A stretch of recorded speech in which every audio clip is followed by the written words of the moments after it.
अपनी नयलू अब वही का जान बताता जाए कवन राहे।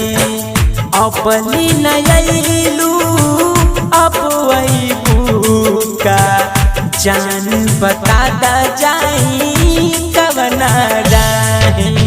सातु जन्म के क्रिया तू खैलू जियती आग लगैलू काहे।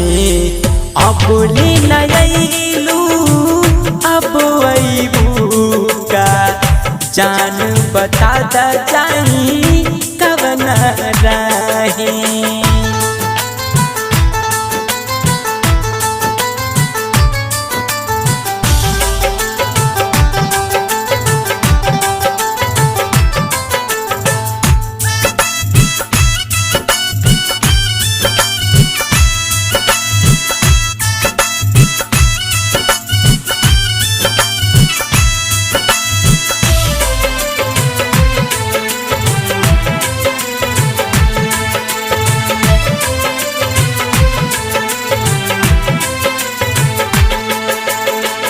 केहू न समझता केहू की अपना कैसे के हो गईल ऐसन घटना।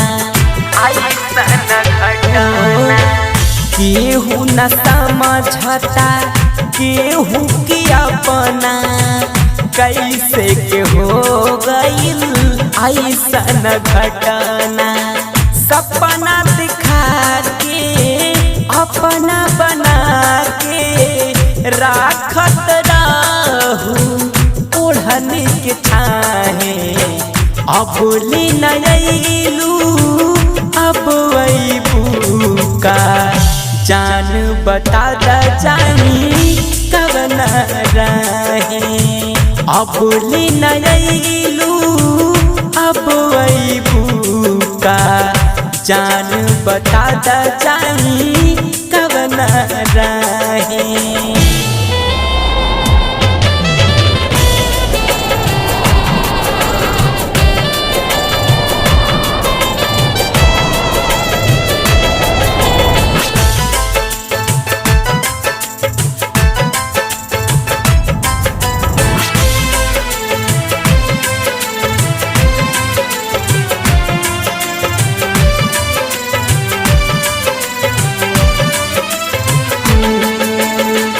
रही का कसूर हमार भैले का गलतिया। देखी न सूरतिया तुहार फाट लागी छतिया। रहे का कसूर हमार कैनी का गलतिया।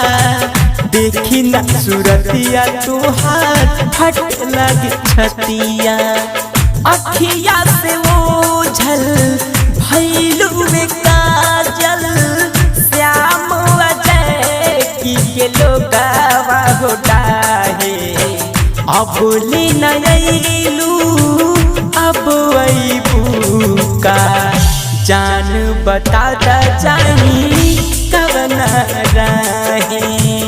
अपनी नयलू अब वही का जान बताता जाई कवन राहे।